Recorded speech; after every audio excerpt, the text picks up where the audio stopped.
All right, gearheads. Got another episode of Gearheads featuring Old and Gray.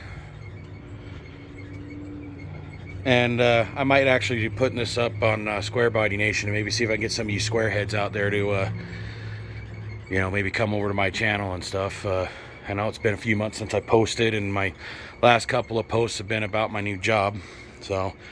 But while I've been at my new job, I haven't been able to drive this much, and got a slight problem. The transmission is leaking. Now, I know the engine is supposed to be on when checking your fluids, but when the truck is running, which I'll actually fire it up.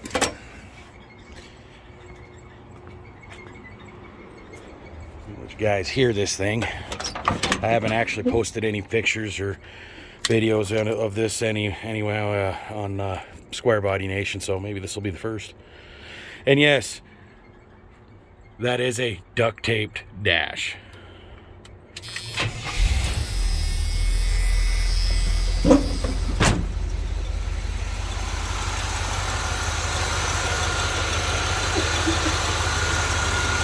All right, so for those of you who don't know how to check fluid on an old General Motors transmission, you run the engine, warm it up, leave it in park, but the engine's got to be running in order to check your fluids. Let's see if I can get DOS camera to focus. There we go. And yes, it is low. All right, so here's the thing. I noticed it where I've been parking it had been developing a couple of small puddles under there. So I checked fluid, and it was about a quart low. So I put a quart of transmission fluid in it, drove it 3 miles down the road one way and back, so a total of 6 miles, and lost that entire quart of oil that I put in it.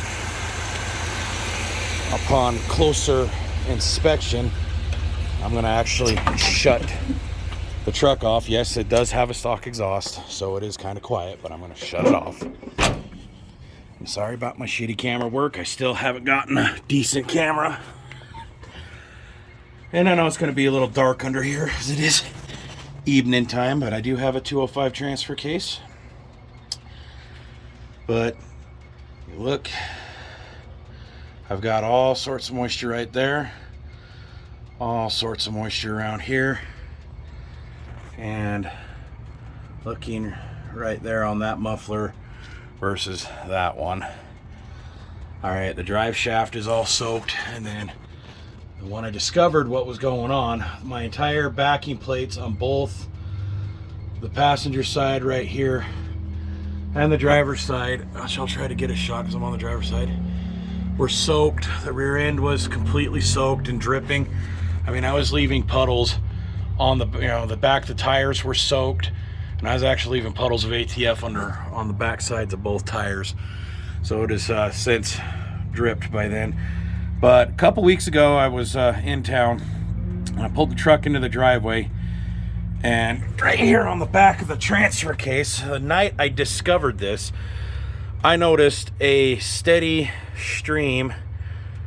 You could see a steady stream of ATF coming from somewhere up here all the way down, dripping down here. And yes, it was coming across this plug, which is the fill plug. All right, so at first I was thinking the fill plug was what was possibly the leak until I noticed it was coming from up here. I did check to see if it was coming around the PTO cover, and it wasn't, because as I did a further inspection, I noticed it was coming from up here, which is where the vent is. So I did a little experiment a week later when I pulled the truck back in the driveway. I loosened this plug up enough to see how much fluid would drip. I didn't pull the plug completely out. And it started a steady stream out. Now I know for a fact a little bit of fluid will come out, but you should be able to take this plug out, all right, and not have to worry about it draining like a fill plug or draining like a drain plug. And just the evidence that I saw of this being held in with a few threads and having fluid steadily stream out, all right, was telling me that the adapter seal, the adapter housing seals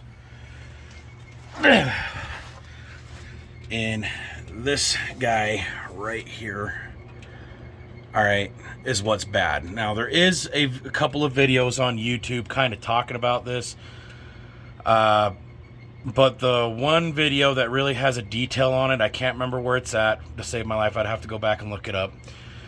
But it's there. Guys, it's a red. He's restoring it. It's from a early 70s, late 60s, early 70s. I think it was like a 71 or 72 GMC truck. All right. And I'm not sure if it was back behind an automatic transmission or not. I can't remember.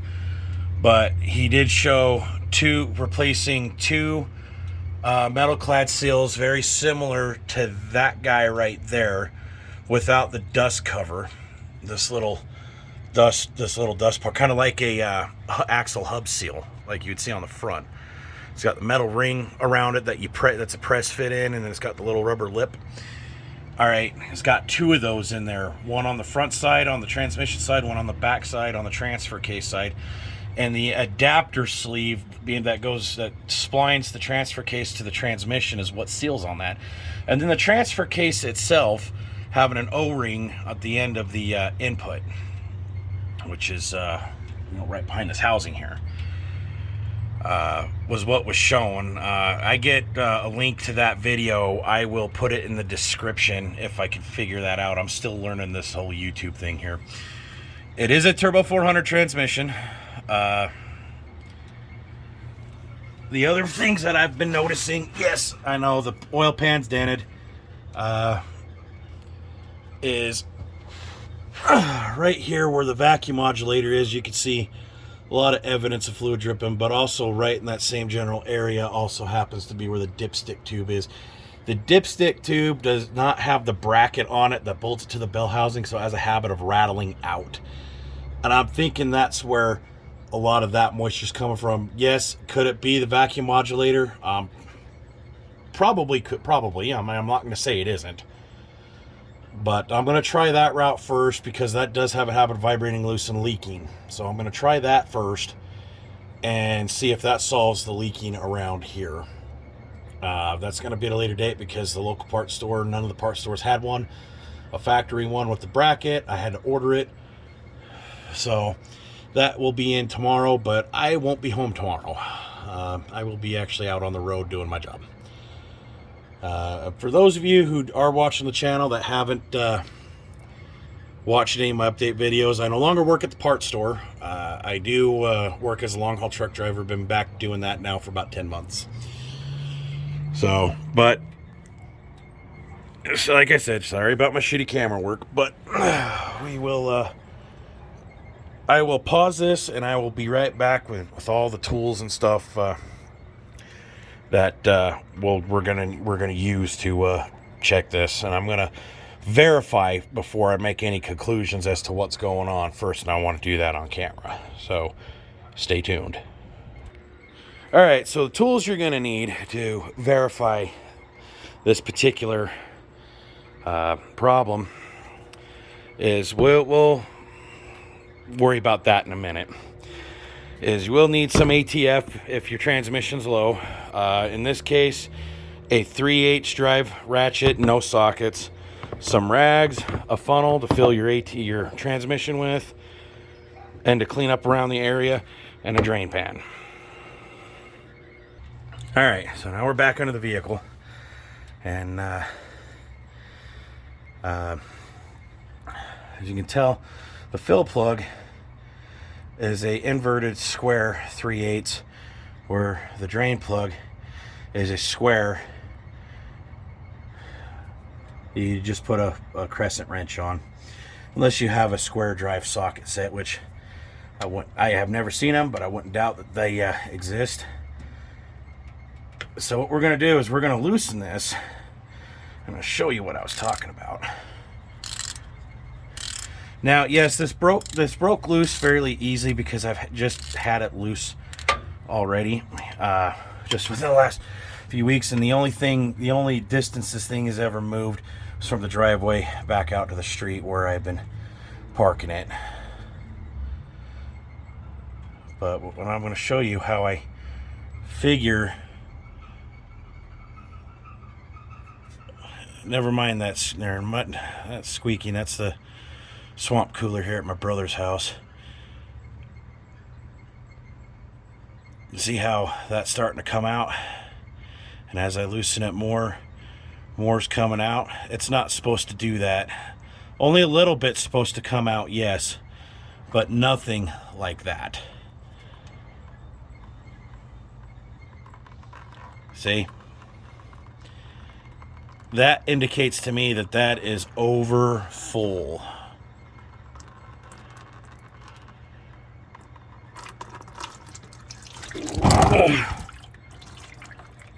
Yeah, my suspicions were right. That is over full. And this is the fill plug.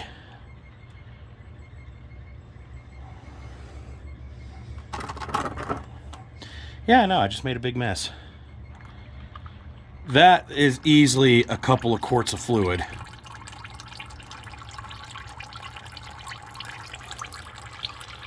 So there's where my transmission fluid's been going.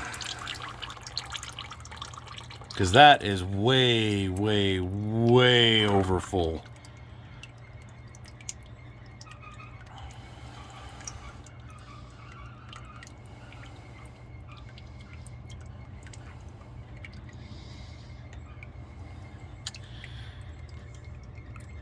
And I'm actually real surprised I did not splash my phone.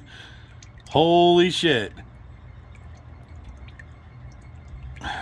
But how much do you say fluid that is? That's at least a couple of quarts.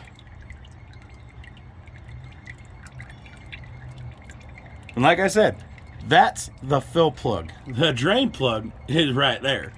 That, you saw it as I did it, that was the fill plug. That was way over full. There's no way you could fill the transmission up like that if this is the fill plug. There's no way you could put that much fluid in there. Ooh, kitty.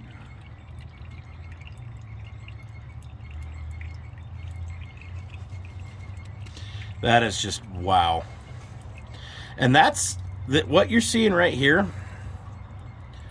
As it's dripping like that, that's what I was seeing that night I was telling you about, coming down from here all the way down here, down the drain plug, and then down like that. That's the type of streaming I was seeing. That was coming out the vent. I know that was coming out the vent.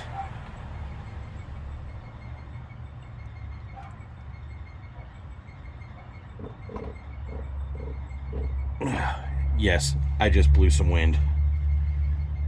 Must have been that Taco Bell I had earlier.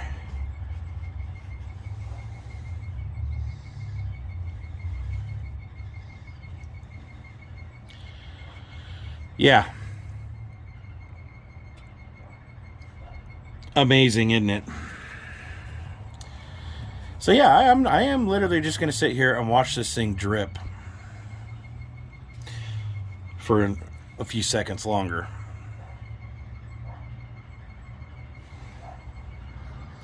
Sorry if I overemphasized everything. There's just some people that watch these that jump onto the comment section and just ask questions that are already answered in the video. That's why I'm overemphasizing it. Just that this is the fill plug, because there are some people that would just don't seem to get that I've pointed out. Drain plug, fill plug.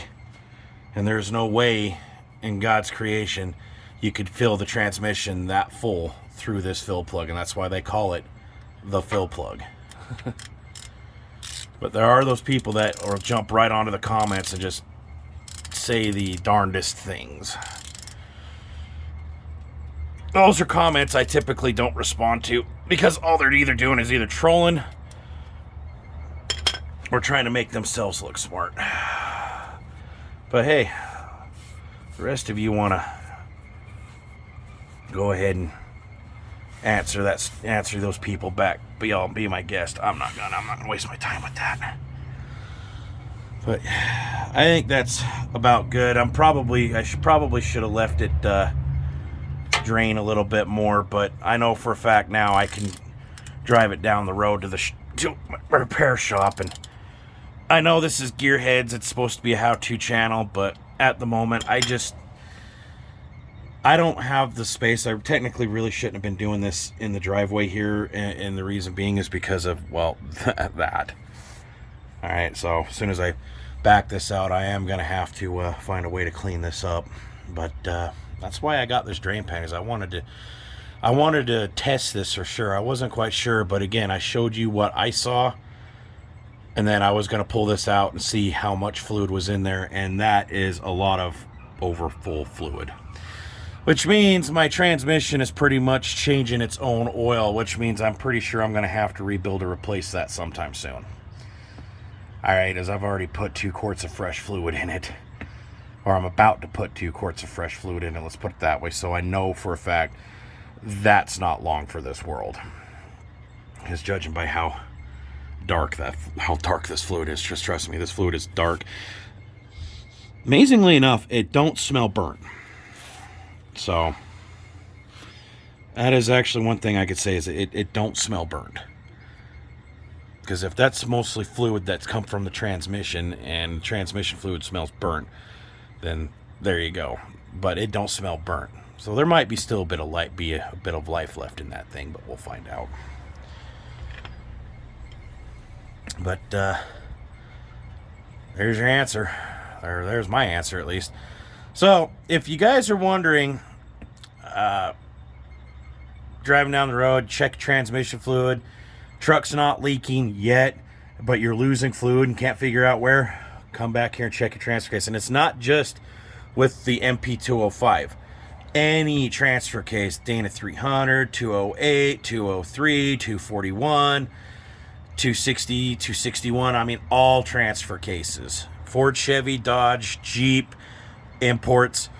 Alright, if they're set up married like this and you're getting your transmission fluid into this transfer case, into your transfer case, I guarantee you it's your adapter housing seals. And the only reason why it was leaking and what brought this to my attention is because it was leaking from the vent. But there it is. I'm not going to go into any more details. I'm going to just put some fluid in this, put it back on the street, and then that way I know for a fact that this is drained enough that I can make it 1.5 miles down the road to the shop. And I'm going to pay the shop to fix this right now, because we're actually in the process of buying a house, and we're going to have a garage, an actual garage, to be able to start working on these projects. And I'll actually have, because that's the only thing that's been limiting me on why I haven't been doing a whole lot of videos and posting a lot of stuff, is I haven't had a real place to do this. Well, we're going to have a real place to do this now. And I can't wait, because I've got some stuff on order that I'm going to be getting here soon, but right before we move into this house, that I'm going to be doing. So stay tuned. And it involves the fuel system, and involves a lot of questions with the fuel system, i.e. tanks. So stay tuned for that, because I'll be putting out some good information now that I'm in a better position to be able to financially to start doing this. So anyway, we'll see you in the shop later on, gearheads. Bye.